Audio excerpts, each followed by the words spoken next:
देर का इंतजार और 2 घंटे का वक्त और 3 बजे वो प्रेस कॉन्फ्रेंस शुरू हो जाएगी और उसके बाद तारीखों का ऐलान हो जाएगा। प्रेम शुक्ला जी भी हमारे साथ जुड़े हुए हैं। प्रेम शुक्ला जी, मैं पहले आपका रिएक्शन इसलिए चाहती हूँ क्योंकि यहाँ बिगुल बजेगा और वहां पर ये जो फाइट है वो और तगड़ी हो जाएगी। शुरुआत तो इनफैक्ट कल ही से हो चुकी थी।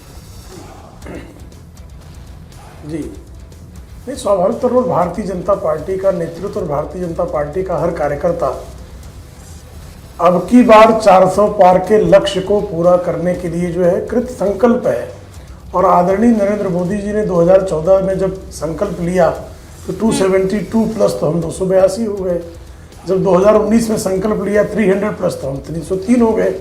इस बार के भी संकल्प को साकार करने के लिए हमारे कार्यकर्ता परिश्रम की पराकाष्ठा करेंगे। हमारे नेतृत्व ने जिस तरह से जो है पूरे देश में विकास कार्यों को गति दी है, जिस तरह से सबका साथ, सबका विकास, सबका विश्वास, सबका प्रयास की पराकाष्ठा सतीश जी ने किशोर इसी पर एंड किया था कि वो परसेप्शन वो परसेप्शन बनाने की जो कला है वो विपक्ष के पास नहीं है, वरना ये चुनाव किसी और तरीके के होते। मैं चाहती हूँ सतीश जी आप कंप्लीट कर ले उस बात को। देखिए, मैं कतई नहीं कहता, इसमें आप थोड़ा समय दीजिए, ये कतई नहीं कहता कि डिलीवरी में, ट्रांजैक्शन में और उसमें भारतीय जनता पार्टी की सरकार ने काम किया है, लेकिन ऐसा नहीं है कि मुद्दे नहीं हैं। मुद्दे में आपको चाहे बेरोजगारी का इतना ये डंका पीटते हैं, वो एक मुद्दा हो सकता था।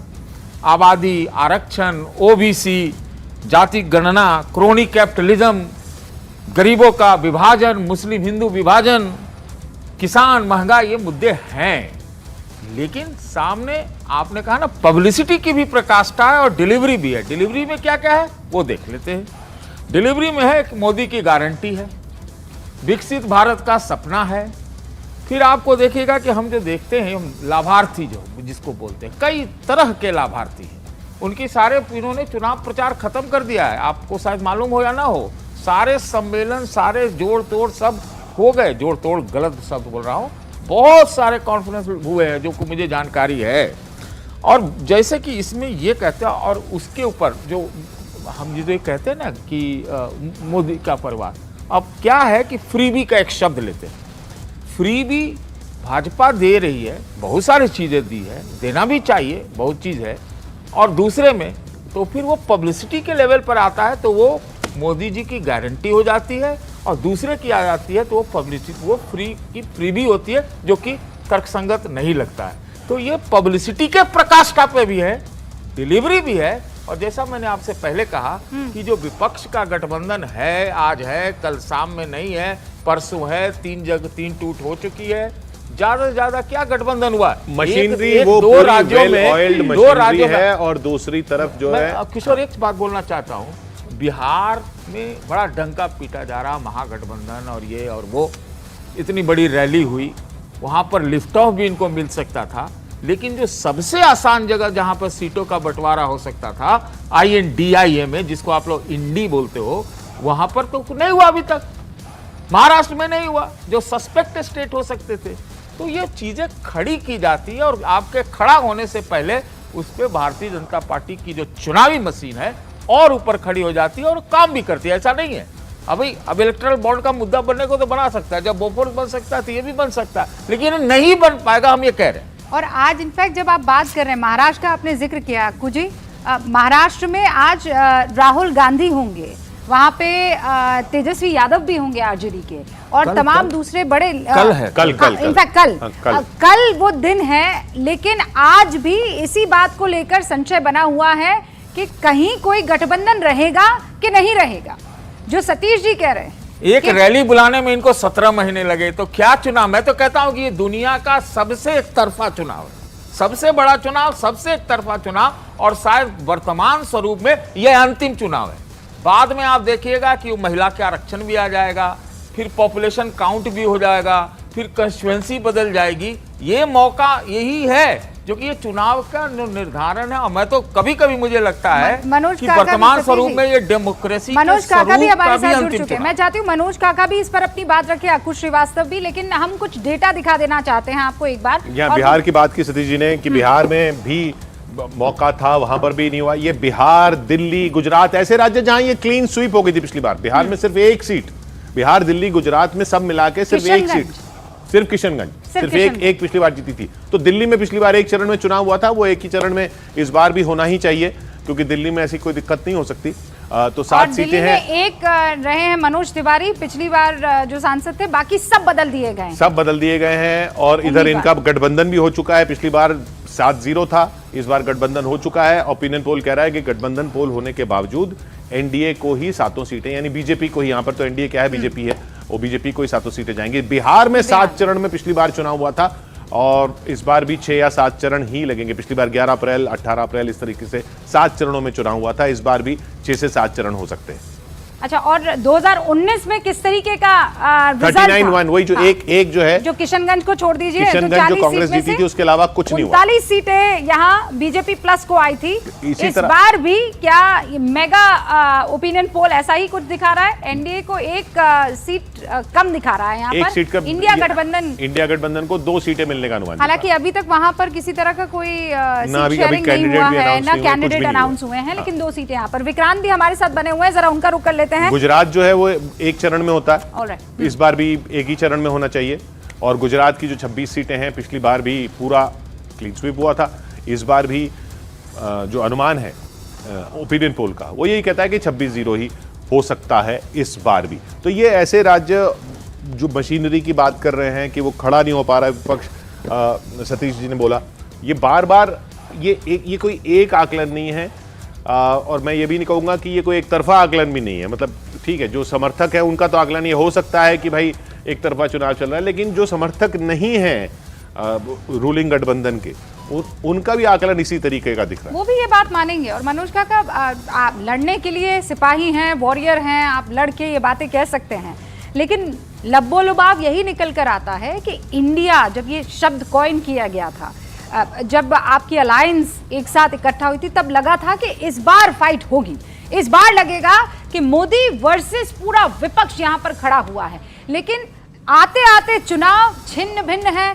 पश्चिम बंगाल अपनी राह पर है, पंजाब अपनी राह पर है, एक आध जगह पर आप लोगों का गठबंधन हुआ, बस वही है।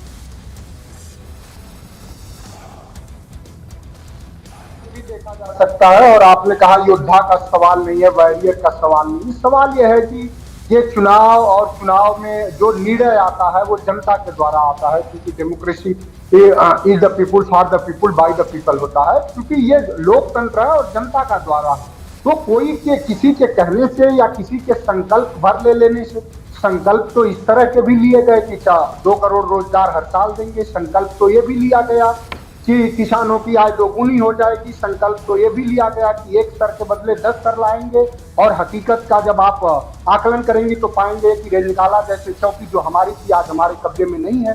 तो संकल्पों के बरक्स झूठ और विज्ञापनी विकास को और विज्ञापनी वैभव को ही अगर देश की संपन्नता समृद्धि मान लिया जाए, तो यकीन करें हम लोग तो गांव गरीब और जो तबका हक के हाशिए पर है उसके बीच से निकले हैं और उसी के बीच में रहते हैं।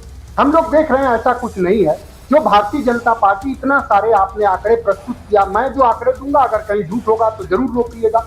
ये सच है कि 2014 के बाद भारतीय जनता पार्टी ने इस देश में गोवा से लेके और मणिपुर तक, जहां उसकी सीट कांग्रेस के बरक्स चाहे और दलों के बरक्स कम थी, लेकिन सरकारें वहां पर वो जनादेश से नहीं धनादेश से खरीदा। जिस तरह से 9 सरकारों को, चाहे वो महाराष्ट्र का उदाहरण हो, पिछले बार चाहे मध्य प्रदेश का हो, चाहे मणिपुर। मनोज जी सवाल विधानसभा थी ना, आप लोकसभा की बात कीजिए ना।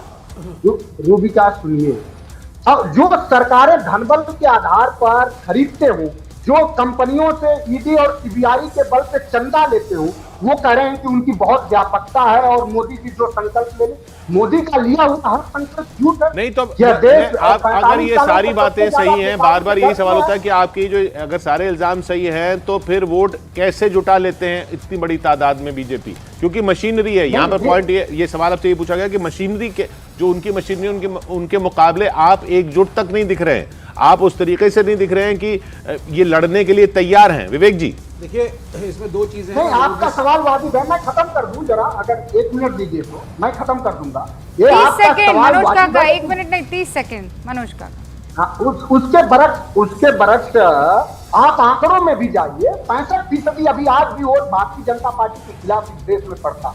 तो अभी आज भी लोग समता, बंधुत्व और लोकतांत्रिक मूल्यों को मानने वाले हैं। बीजेपी के चंदाखोरों के नफरत के व्यवहार का कोई समर्थक नहीं है इस देश में। ये बीजेपी के चंदाखोर, यही तो बात है ना, वो बीजेपी के चंदाखोर, और वो आपको कह रहे हैं कि हमने तो सिर्फ 6,000 करोड़ के इलेक्टोरल बॉन्ड लिए, बाकी 14,000 करोड़ तो ये 200 ऊपर सीट वाले लेकर गए हैं।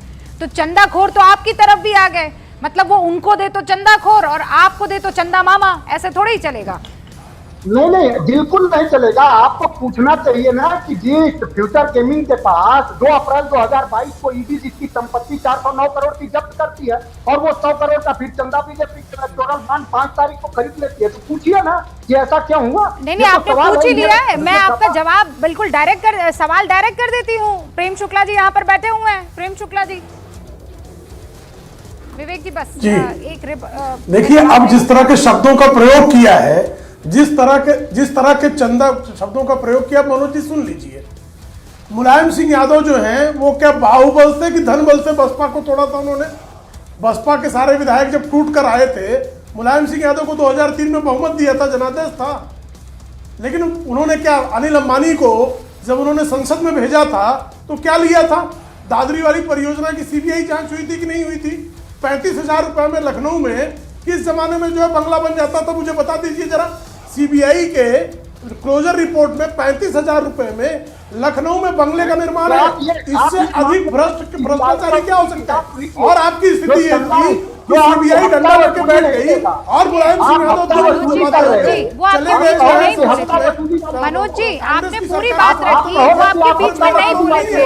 आप अपनी बारी का इंतजार कीजिए, पहले उनको बोल लेने दीजिए। दोनों की आवाज का एक सेकंड। हाँ, पहले प्रेम शुक्ला जी को अपनी बात रख लेने दीजिए, वो आपके बीच में नहीं बोलेगी। आप भी जानते हैं मनोज भाई, पूरा मौका मिला है आपको। पहले प्रेम शुक्ला बोल दे, उसके बाद आपको मैं मौका दूंगी। अमर सिंह ने तहलका नाम की पत्रिका में साक्षात्कार देकर यह स्वीकार किया कि जब सीबीआई के डायरेक्टर ने डंडा दिखाया तो मुलायम सिंह यादव सपरिवार भयवश श्रीमती सोनिया गांधी के चरणों में लौट गए। यह आपकी दशा है। और आपके श्री विश्वनाथ प्रताप सिंह की सरकार के समय, स्वयं विश्वनाथ प्रताप सिंह की सरकार के समय मुलायम सिंह यादव पर डकैती का चार्ज लगा, एनकाउंटर होने की स्थिति आई और साइकिल से जो है भागकर इटावा से जो है दिल्ली आए थे, गली गली और आप जो है सफाई महोत्सव किसके नाम पे बनाते हैं? रंजीत यादव बलात्कारी बलात्कारी के इस मुद्दे को इसलिए क्योंकि ये वो ऐसी वॉट अबाउटरी में चला जाता है कि आपने ये किया था, आपने ये किया था, आपने वो किया था, आपने वो किया था, वो सब पूरी वॉट अबाउटरी हो जाती है। प्रेम शुक्ला जी बस एक बात सुन लीजिए। एक तो मुलायम सिंह यादव जो है सही दिशा में, अच्छा एक सेकंड बस, मुलायम सिंह यादव जी अब हमारे बीच में नहीं है। आप लोगों ने उनको बकायदा पुरस्कार से भारत सरकार ने नवाजा है। अब इस बात को आगे ले जाना चाहिए। मनोज काका रुक जाइए, बता देता हूँ उनके गुणों का वर्णन भी कर। अरे फिर आप लोग दोनों पर्सनल अटैक करने लगेंगे ना। आज हम उनका पूर्वानुमान जो किशोर कह रहे हैं कि ये वॉट अबाउटरी हो जाएगी ना, आप अपना कहेंगे उनका कहेंगे, मुद्दों पर आ जाते हैं। और चौका रहे थे, मैं सुन रहा था। दो अच्छा दोनों ऐसा है ना, दोनों चलिए उनका धैर्य जो है वो धराशायी हो गया। हम आपको रोक के प्रधानमंत्री पे चले जाते हैं। सुनिए उन्होंने क्या कहा, आप बात को आगे बढ़ाते हैं। तेलंगाना के नागरकुर्नूल में पीएम मोदी ने एक रैली को संबोधित करते हुए कहा कि 2024 के चुनाव के लिए तारीखों के औपचारिक ऐलान